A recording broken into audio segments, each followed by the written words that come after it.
Hello and welcome to yet another episode of the Greekosophy channel. My name is Tam and today you're going to find out a further 10 things that Greeks find strange in the UK, especially when they come to live in the UK for the first time or visit the UK for the first time. A few months ago I uploaded a video that showed 10 things that Greeks find strange in the UK, and a lot of comments that came back were from Greek people saying that, oh, you forgot to say that and you forgot to say that. Oh, what about that? So I have decided to make another video because there were a lot of things as well that we find strange in the UK, and we consider it like a cultural difference. They don't necessarily have to be bad or good or weird. It's just things that we're not aware of or we find difficult to get used to initially. So, especially if you're British and you're curious to find out, keep watching.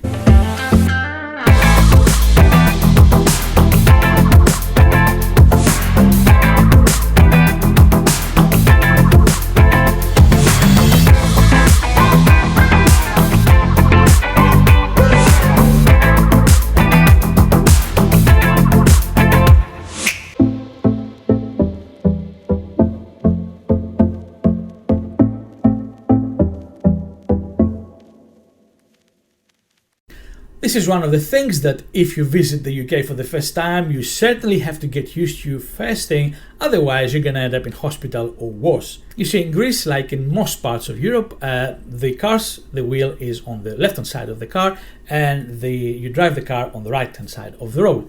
In the UK is different, and therefore if you're Greek and you have used to crossing the road looking at a particular side, you're gonna end up flying in the air from a car that has just hit you. And it takes getting used to from the driving perspective as well. You know, in Greece you changing gears with your right hand, you're driving on the left side of your car. So yes, it's like living on the other side of the mirror. You know, everything is opposite. Which does take a lot of getting used to, believe me. Yes. Some of you may think, what does he mean by water usage? Filling up the bath for hours and hours and hours. Well, Greece is a country where sun is out for the majority of the year and it doesn't rain a lot, especially in the south. So water is a very precious commodity. The opposite happens in the UK, where it rains most parts of the year. There's plenty of water. And when you come to the UK for the first time, you find it very strange, especially in the old days when water meters were not very common in UK homes, that you can actually waste as much water as you like and your water bill is not going to be higher. You pay exactly the same amount as whether you're wasting more or less water. But for a Greek, that is very strange because water is very scarce. In Greece, you're not going to be filling your bath for hours and hours and hours every day. You see, in most part of Greece, every home has a water tank on the roof. And that is because the water companies do not have supply of water on a constant basis. What happens is they regulate the water flow.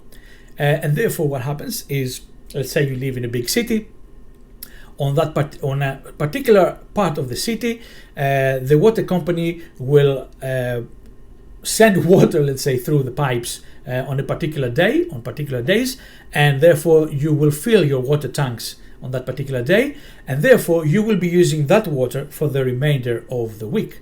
And that is why you have to be very careful as to how many times you shower or you take baths, how many times you water your plants, how much water you use.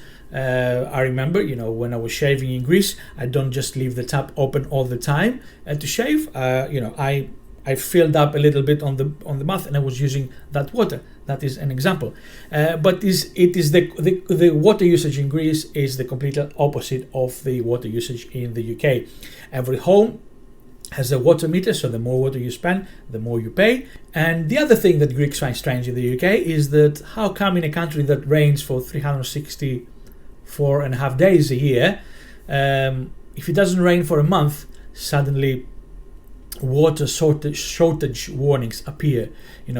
Make sure you don't water you don't wash your cars, or you don't water your grass as often, or you don't take showers as often.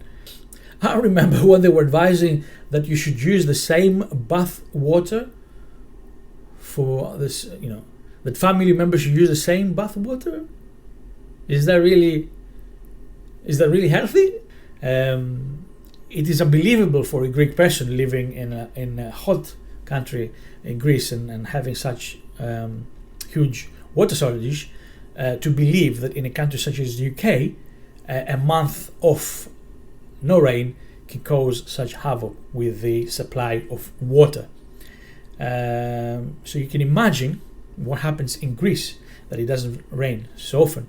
That is why we use water tanks. That is why the water companies do not supply water through the mains constantly. They have to fill the water tanks, etc., etc. It is a very strange situation for a Greek. Obviously, we love using so much water, but yes, this is another one.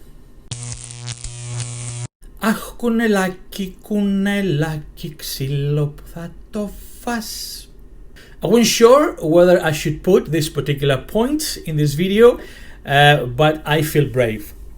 So, let's go. In Greece, rabbits are not considered pets. And as a result of that, it's actually part of our diet. Yes. So, there you have it. Apologies for that if you have rabbits at your home as pets, or if you don't eat meat. But yes, in Greece, rabbits are not pets. And in fact, rabbit meat and hare meat are considered a delicacy. A lot of traditional Greek recipes, including rabbit meat and hare meat. For a Greek person that travels in the UK for the first time and is looking out in the fields and seeing tens and tens of hares jumping about and enjoying the sun, that is very weird. Because if that happened in Greece, most probably there will be a few Greek hunters and their hounds running around chasing them. So yes, apologies for that, but it took a while for me to also get used to the fact that I would visit a person in the UK and I will go into the living room and there will be rabbits running around the place. They're very cute, I agree that. They're cute, loving fairy balls. But they're also delicious. I don't know if I need to say a lot about this or a few things. I mean, everybody knows the love of the British people for alcohol. The big difference between Greeks is that even though Greeks drink a lot of alcohol, actually getting drunk or getting legless or getting wasted, call it what you like, is frowned upon. That's why in previous videos I had explained that normally when we drink alcohol in Greece, it is also accompanied by something to eat as well. But if you feel really that you're getting drunk and starting losing your ability to function properly, then you stop. So when I first moved in the UK as a student, I remember that we went out to a club. Everybody was asking me in the morning whether I got legless, and I remembered everything. And I said, yes, I didn't get drunk. I remember everything.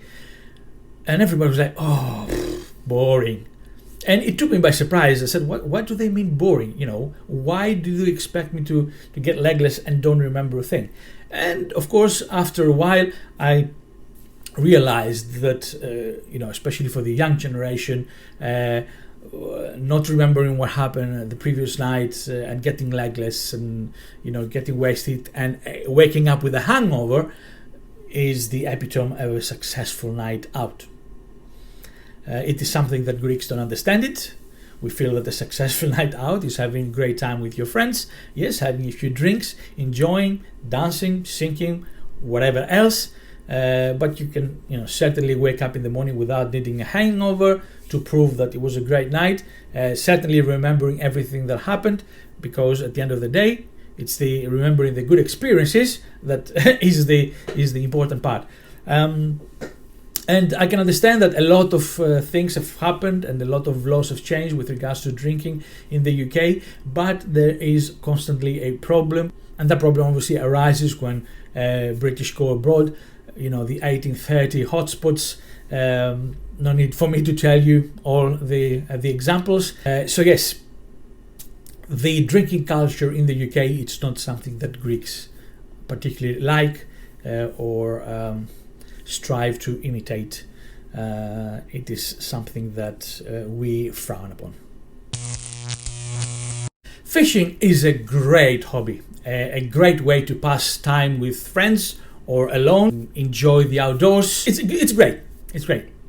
And believe me, in Greece, a lot of people spend their free time fishing, whether that's in a boat or outside from a rock, or even organized with groups of people going away for the weekends.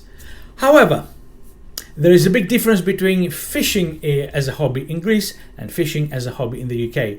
You see, in Greece, if you catch the fish, you keep it and you take it home, you cook it and you enjoy with your family. There is no such thing as photographing yourself with a massive fish and then throw it back in the water. Yes, I understand that this might sound cannibalistic and vulgar to some of you, but again, it's the difference in the culture. You go out fishing as a hobby in Greece, but the catch is yours to keep. You will find that a lot of hobbies in Greece are not just for the fun of it. They have some element of usefulness, of utility. So, somebody can like gardening, but you will see most probably that amongst the flowers, they will also plant vegetables or fruit.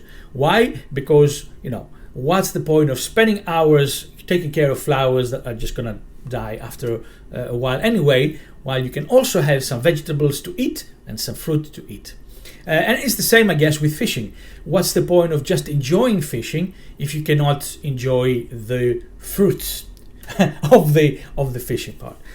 So yes, it is very strange for a Greek if they see somebody spending hours fishing in a river or in a lake or in the sea, being very happy of catching really nice big fish, and then even happier to put them back to the water for others to catch.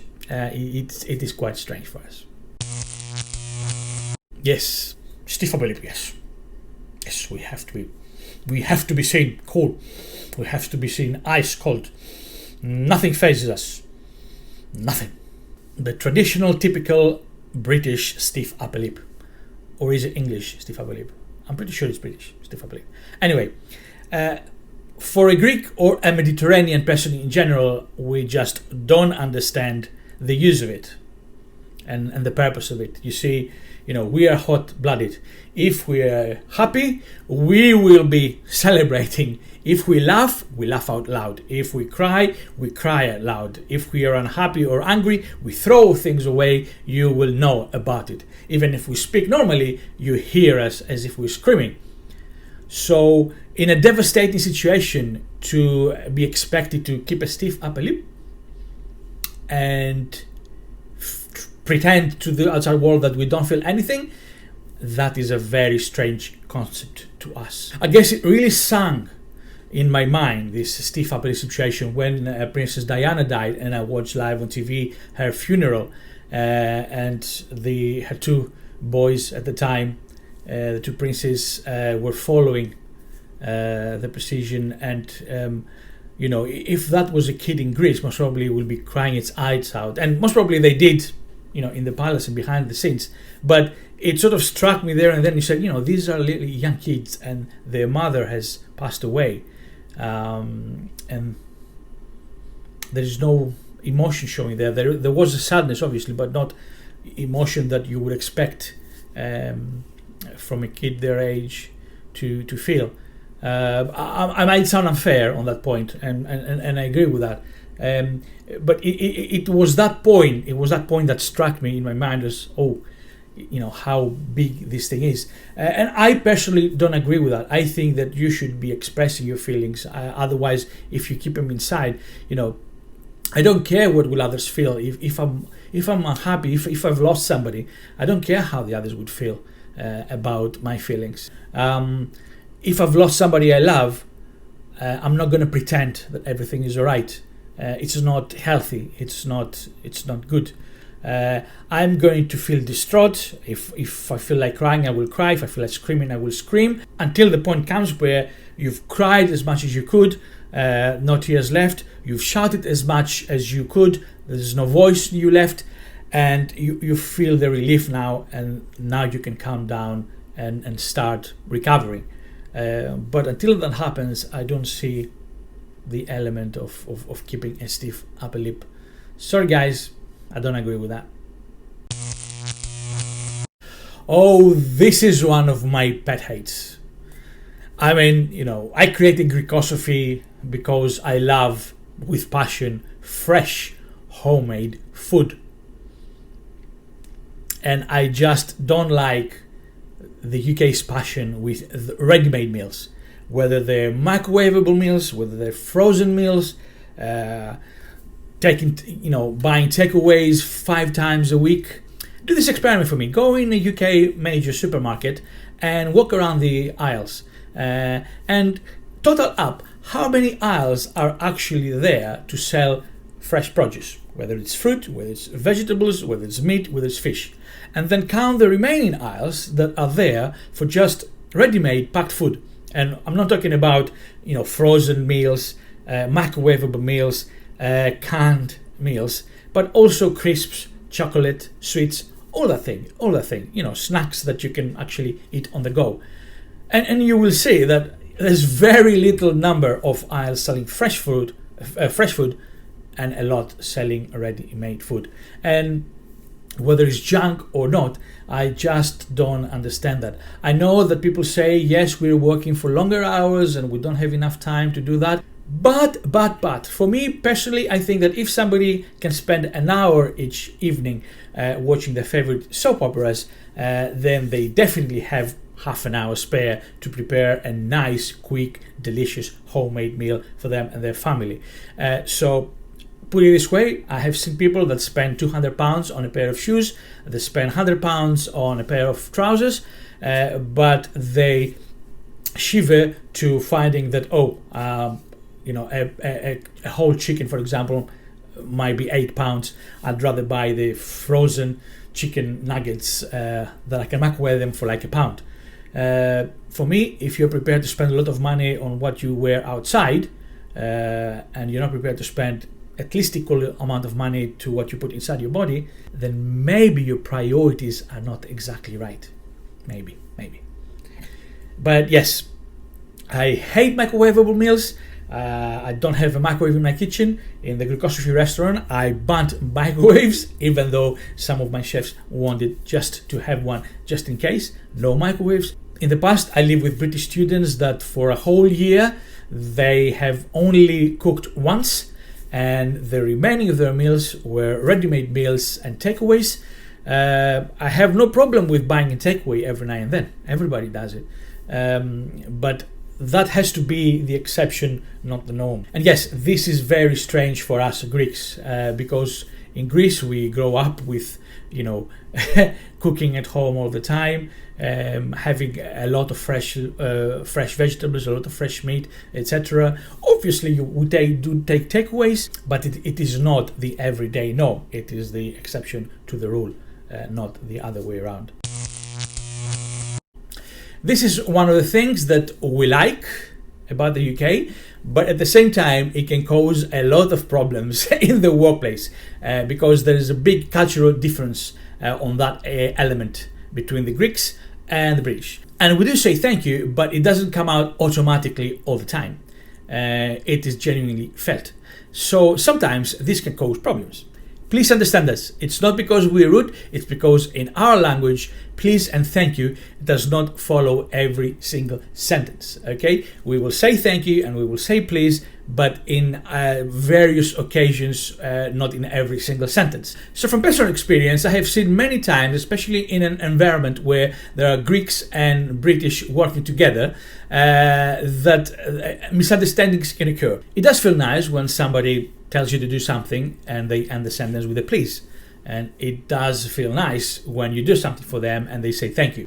So imagine a Greek manager asking a British person to do something for them. In the UK, you will also probably say, can you do that for me, please? And when it's done, you say, thank you very much. While in Greece, that sounds extremely strange.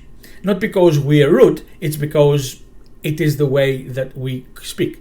So most probably a Greek person will say to the person, bring me this or do this for me. And it sounds very rude if you're British, but if you're Greek, it doesn't. And that is a very, very difficult point to master, especially when somebody works in Greece or works in the UK.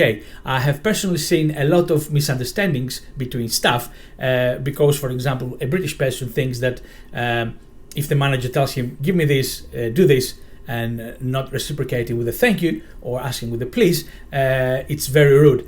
For a Greek person, that is not very rude. And there's no right or wrong way about it.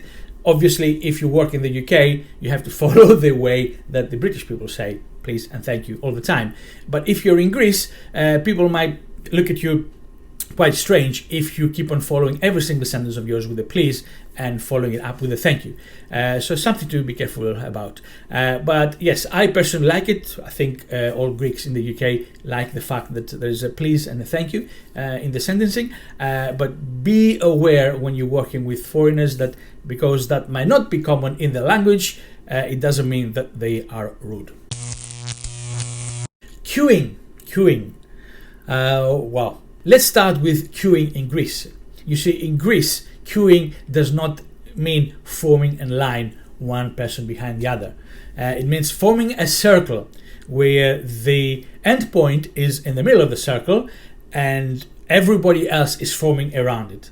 And basically everybody is trying to get ahead of the other to reach the middle point of the circle. That is the queuing in Greece. It's like the big fish eats the smaller fish. It's like the stronger beats the weaker. In a bus stop, I guess you can guess who's British and who's not, or at least who's from Greece, because the British people will form a nice orderly queue in the bus, and then suddenly, oops, in front of them somebody comes in and attempts to go ahead of them, and everybody is looking around, not saying anything really, and go, oh, this is disgusting, this is ridiculous, how dare you? So yes, it takes a while to get used to us that you have to form an orderly queue and wait patiently for your turn, whether that's waiting for the bus, whether that's waiting to get on the train, whether that's waiting for a takeaway meal. It is a great thing. I love it.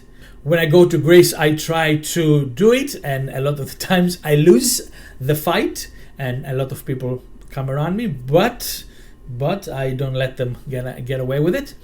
But yes, it is one of the nice things that we like about the UK, that you can actually form a queue and wait for your turn patiently rather than having to fight people to get ahead of them, and at the end of the day you're causing a lot more delays than if you had waited in the queue in the first place.